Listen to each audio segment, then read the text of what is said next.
ओम शांति। 9/9/24 के मधुर महावाक्य बाबा ने कहा, मीठे बच्चे, योग बल से बुरे संस्कारों को परिवर्तन कर स्वयं में अच्छे संस्कार डालो। ज्ञान और पवित्रता के संस्कार अच्छे संस्कार हैं। बाबा ने प्रश्न पूछा, तुम बच्चों को बर्थ राइट कौन सा है? तुम्हें अभी कौन सी फीलिंग आती है? बाबा ने कहा, तुम्हारा बर्थ राइट है मुक्ति और जीवन मुक्ति। तुम्हें अब फीलिंग आती है कि हमें बाप के साथ वापस घर जाना है। तुम जानते हो बाप आए हैं भक्ति का फल मुक्ति और जीवन मुक्ति देने। अभी सबको शांति धाम जाना है, सबको अपने घर का दीदार करना है। ओम शांति। मनुष्य बाप को सच्चा पातशाह भी कहते हैं। अंग्रेजी में पातशाह नहीं कहते, उसमें सिर्फ सच्चा फादर कहते हैं। गॉड फादर इज ट्रुथ कहते हैं। फादर भारत में ही कहते हैं सच्चा पातशाह। अब फर्क तो बहुत है ना। वह सिर्फ सच कहते हैं, सच सिखलाते हैं, सच्चा बनाते हैं। यहाँ कहते हैं सच्चा पातशाह, सच्चा भी बनाते हैं और सचखंड का बादशाह भी बनाते हैं। यह तो बरोबर है। मुक्ति भी देते हैं, जीवन मुक्ति भी देते हैं, जिसको भक्ति का फल कहते हैं। लिबरेशन और फ्रूसन भक्ति का फल देते हैं और लिबरेट करते हैं। बच्चे जानते हैं हमको दोनों देते हैं। लिबरेट तो सबको करते हैं, फल तुमको देते हैं। लिबरेशन और फ्रूसन यह भी भाषा बनाई हुई है ना। भाषाएं तो बहुत हैं। शिव बाबा के भी नाम बहुत रख देते हैं। कोई को कहो उनका नाम शिव बाबा है तो कह देते हम तो उनको मालिक ही कहते हैं। मालिक तो ठीक है, परंतु उसका भी तो नाम चाहिए ना। नाम रूप से न्यारी कोई चीज़ होती नहीं। मालिक भी कोई चीज़ का बनता है ना। नाम रूप तो जरूर है। अभी तुम बच्चे जानते हो बाप लिबरेट भी करते हैं। फिर शांति धाम में सबको जरूर जाना है। अपने घर का दीदार सबको करना है। घर से आए हैं तो पहले उनका दीदार करेंगे। उसको कहते हैं गति सदगति। अक्षर कहते हैं परंतु अर्थ रहित। तुम बच्चों को तो फीलिंग रहती है, हम अपने घर भी जाएंगे और फल भी मिलेगा। नंबर वार तुमको मिलता है तो और धर्म वालों को भी फिर समय अनुसार मिलता है। बाप ने समझाया था यह पर्चा है बहुत अच्छा। तुम स्वर्गवासी हो या नरकवासी हो, तुम बच्चे ही जानते हो। यह मुक्ति जीवन मुक्ति दोनों गॉड फादरली बर्थ राइट है। तुम लिख भी सकते हो, बाप से तुम बच्चों को यह बर्थ राइट मिलता है। बाप का बनने से दोनों चीज़ें प्राप्त होती हैं। वह है रावण का बर्थ राइट, यह है परम पिता परमात्मा का बर्थ राइट। यह है भगवान का बर्थ राइट, वह है शैतान का बर्थ राइट। ऐसे लिखना चाहिए जो कुछ समझ सके। अब तुम बच्चों को हेवन स्थापन करना है। कितना काम करना है। अभी तो जैसे बेबीज है, जैसे मनुष्य कलयुग के लिए कहते हैं कि अभी बेबी है। बाप कहते हैं सतयुग की स्थापना में बेबी है। अभी तुम बच्चों को वर्षा मिल रहा है। रावण का कोई वर्षा नहीं कहेंगे। गॉड फादर से तो वर्षा मिलता है। वह कोई फादर थोड़े ही है।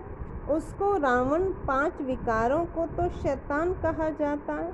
शैतान का वर्षा क्या मिलता है? 5 विकार मिलते हैं। शो भी ऐसा करते हैं, तमो प्रधान बन जाते हैं। अब दशहरा कितना मनाते हैं, सेरेमनी मनाते हैं, बहुत खर्चा करते हैं। विलायत से भी निमंत्रण दे बुलाते हैं। सबसे नामी ग्रामी दशहरा मनाते हैं मैसूर का। पैसे वाले भी बहुत हैं। रावण का राज्य में पैसा मिलता है तो अकल ही चट हो जाती है। बाप डिटेल में समझाते हैं, इसका नाम ही है रावण राज्य। उसको फिर कहा जाता है ईश्वरीय राज्य। राम राज्य कहना भी रॉन्ग हो जाता है। गांधी जी राम राज्य चाहते थे। मनुष्य समझते हैं गांधी जी भी अवतार थे। उनको कितने पैसे देते थे, उनको भारत का बापू जी कहते थे। अब यह तो सारे विश्व का बापू है। अभी तुम यहाँ बैठे हो जानते हो कितनी जीव आत्माएं होंगी? जीव तो विनाशी है शरीर, बाकी आत्मा है अविनाशी। आत्माएं तो ढेर है, जैसे ऊपर में सितारे रहते हैं ना, सितारे जास्ती हैं या आत्माएं जास्ती हैं? क्योंकि तुम हो धरती के सितारे और वह आसमान के सितारे। तुमको देवता कहा जाता है, वह फिर उसको भी देवता कह देते हैं। तुमको लक्की सितारा कहा जाता है ना। अच्छा, इस पर फिर आपस में डिस्कस करना। बाबा अभी इस बात को नहीं छेड़ते हैं। यह तो समझाया है कि सभी आत्माओं का एक बाप है। इनकी बुद्धि में तो सब है ना। जो भी मनुष्य मात्र है, सबका वह बाप है। यह तो सब जानते हैं कि सारी सृष्टि समुद्र पर खड़ी है। यह भी कोई सबको नहीं मालूम है। बाबा ने समझाया था, यह रावण राज्य सारे विश्व पर है। ऐसे नहीं, रावण राज्य कोई सागर के पार है। सागर तो ऑल राउंड है ही है। कहते हैं ना, नीचे बैल है, उसके सींगों पर सृष्टि खड़ी है। फिर जब थक जाता है तो सींग बदली करता है। अभी पुरानी दुनिया खलास हो, नई दुनिया की स्थापना होती है। शास्त्रों में तो अनेक प्रकार की बातें दंत कथाओं में लिख दी है।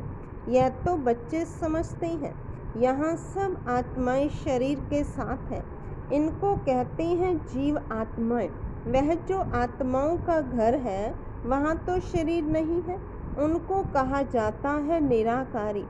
जीव आकारी है, इसलिए साकार कहा जाता है। निराकार को शरीर नहीं होता है।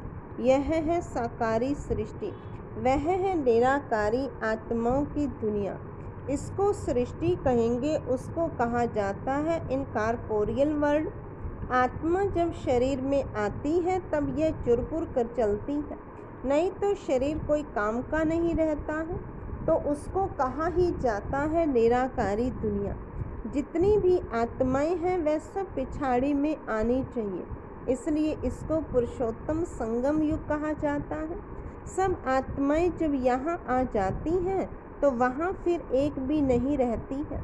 वहाँ जब एकदम खाली हो जाता है तब फिर सब वापस जाती हैं। तुम यह संस्कार ले जाते हो नंबर वार पुरुषार्थ अनुसार। कोई नॉलेज के संस्कार ले जाते हैं, कोई प्योरिटी के संस्कार ले जाते हैं। आना तो फिर भी यहाँ ही है, परंतु पहले तो घर में जाना है। वहाँ है अच्छे संस्कार, यहाँ है बुरे संस्कार। अच्छे संस्कार बदल कर बुरे संस्कार हो जाते हैं, फिर बुरे संस्कार योग बल से अच्छे होते हैं। अच्छे संस्कार वहाँ ले जाएंगे। बाप में भी पढ़ाने के संस्कार है ना, जो आकर समझाते हैं।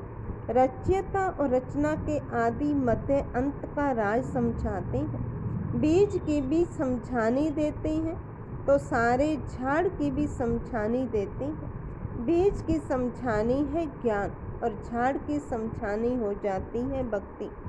भक्ति में बहुत डिटेल होती है ना। बीज को याद करना तो सहज है, वहाँ ही चले जाना है।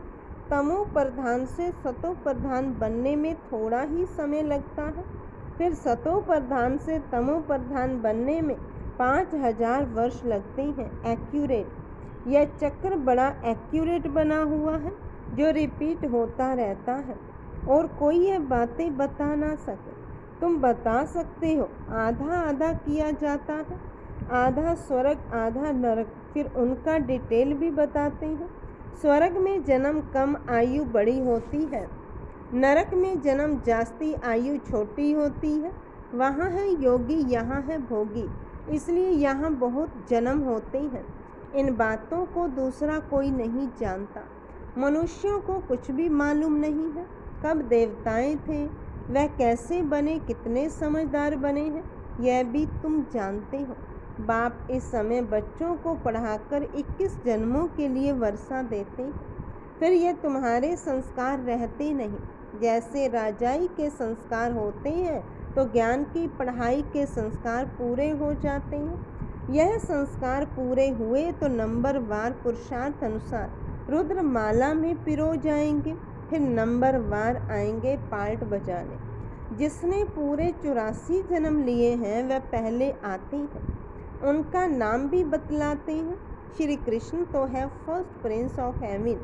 तुम जानते हो सिर्फ एक थोड़े ही होगा, सारी राजधानी होगी ना। राजा के साथ तो फिर प्रजा भी चाहिए। हो सकता है एक से दूसरे पैदा होते जाए। अगर कहें 8 इकट्ठे आते हैं, परंतु श्री कृष्ण तो नंबर 1 में आएगा ना। 8 इकट्ठे आते हैं तो फिर श्री कृष्ण का इतना गायन क्यों? यह सब बातें आगे चलकर समझाएंगे। कहते हैं ना, आज तुमको बहुत गुह्य बातें सुनाता हूँ। कुछ तो रहा हुआ है ना। यह युक्ति अच्छी है। जिस बात में देखो नहीं समझते हैं तो बोलो हमारी बड़ी बहन उत्तर दे सकती है, या तो कहना चाहिए अभी बाप ने बताया नहीं है। दिन प्रतिदिन गुह्य सुनाती है। इस कहने में लज्जा की बात नहीं। गुह्य पॉइंट्स जब सुनाते हैं तो तुमको सुनकर बहुत खुशी होती है। छाड़ी में फिर कह देते हैं मन मनाभव मध्य जीव। अक्षर भी शास्त्र बनाने वालों ने लिखा है। मूंझने की तो जरूरत नहीं है। बच्चा बाप का बना और बेहद का सुख मिला। इसमें मनसा वाचा कर्मणा पवित्रता की जरूरत है। लक्ष्मी नारायण को बाप का वर्षा मिला है ना। यह पहले नंबर में है जिनकी ही पूजा होती है। अपने को भी देखो, हमारे में ऐसे गुण हैं, अभी तो बेगुण है ना। अपने अवगुणों का भी किसी को पता नहीं है। अभी तुम बाप के बने हो तो जरूर चेंज होना पड़े। बाप ने बुद्धि का ताला खोला है। ब्रह्मा और विष्णु का भी राज समझाया है। यह है पतित, वह है पावन। एडॉप्शन इस पुरुषोत्तम संगम युग पर ही होती है। प्रजापिता ब्रह्मा जब है तभी एडॉप्शन होती है। सतयुग में तो होती नहीं। यहाँ भी किसको बच्चा नहीं होता है तो फिर एडॉप्ट करते हैं।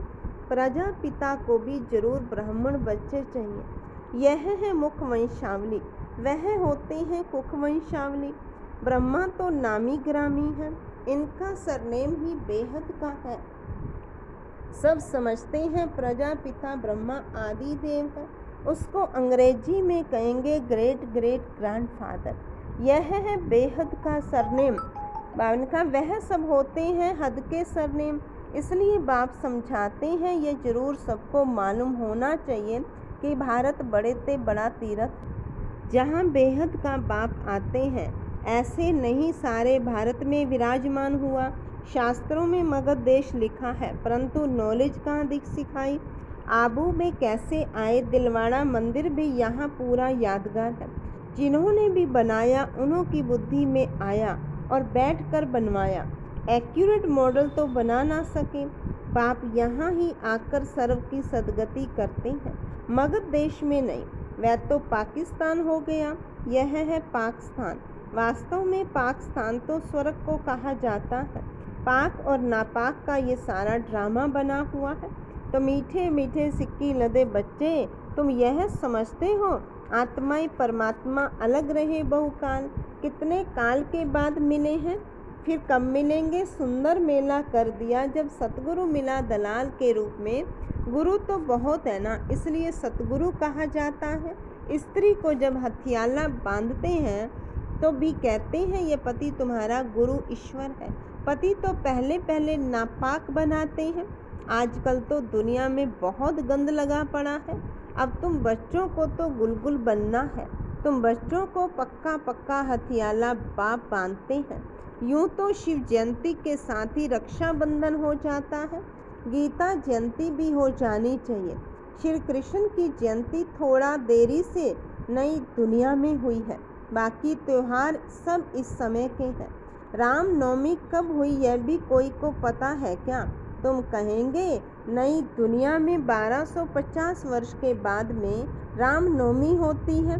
शिव जयंती, कृष्ण जयंती, राम जयंती कब हुई यह कोई भी बता नहीं सकते।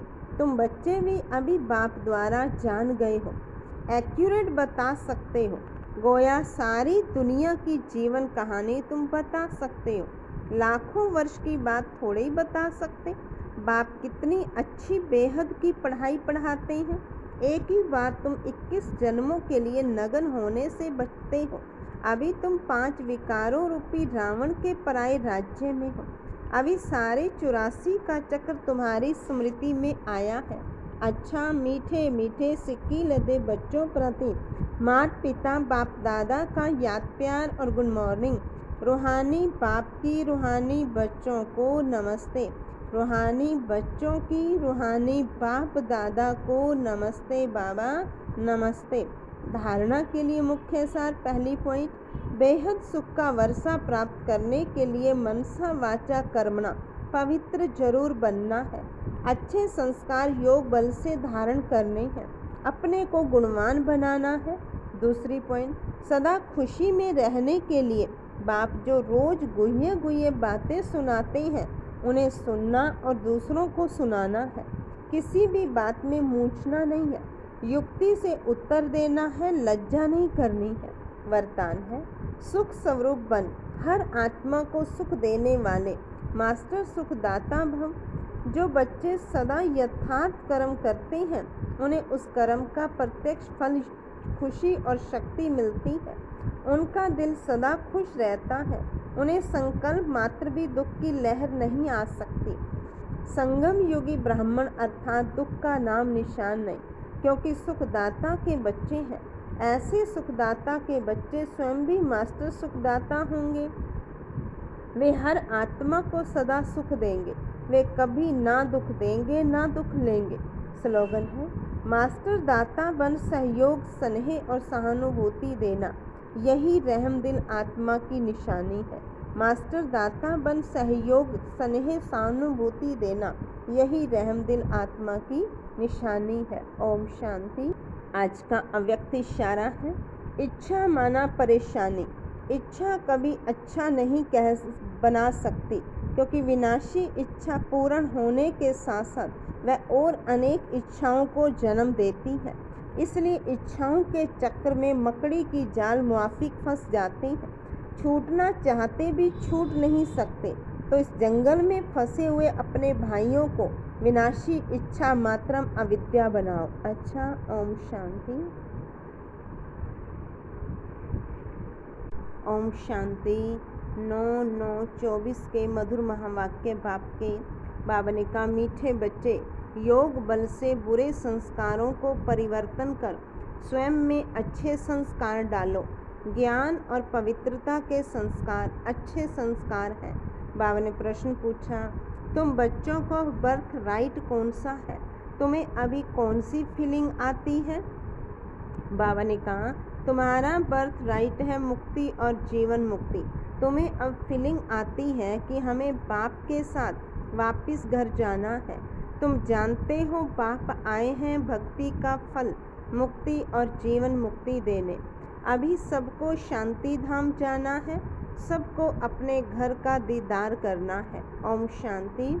मनुष्य बाप को सच्चा पातशाह भी कहते हैं। अंग्रेजी में पातशाह नहीं कहते, उसमें सिर्फ सच्चा फादर कहते हैं। गॉड फादर इज ट्रुथ कहते हैं। फादर भारत में ही कहते हैं सच्चा पातशाह। अब फर्क तो बहुत है ना। वह सिर्फ सच कहते हैं, सच सिखलाते हैं, सच्चा बनाते हैं।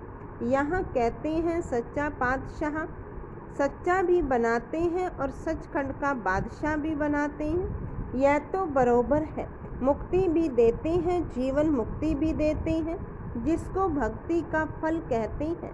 लिबरेशन और फ्रूसन भक्ति का फल देते हैं और लिबरेट करते हैं। बच्चे जानते हैं हमको दोनों देते हैं। लिबरेट तो सबको करते हैं, फल तुमको देते हैं। लिबरेशन और फ्रूसन यह भी भाषा बनाई हुई है ना। भाषाएं तो बहुत हैं। शिव बाबा के भी नाम बहुत रख देते हैं। कोई को कहो उनका नाम शिव बाबा है तो कह देते हम तो उनको मालिक ही कहते हैं। मालिक तो ठीक है, परंतु उसका भी तो नाम चाहिए ना। नाम रूप से न्यारी कोई चीज़ होती नहीं। मालिक भी कोई चीज़ का बनता है ना। नाम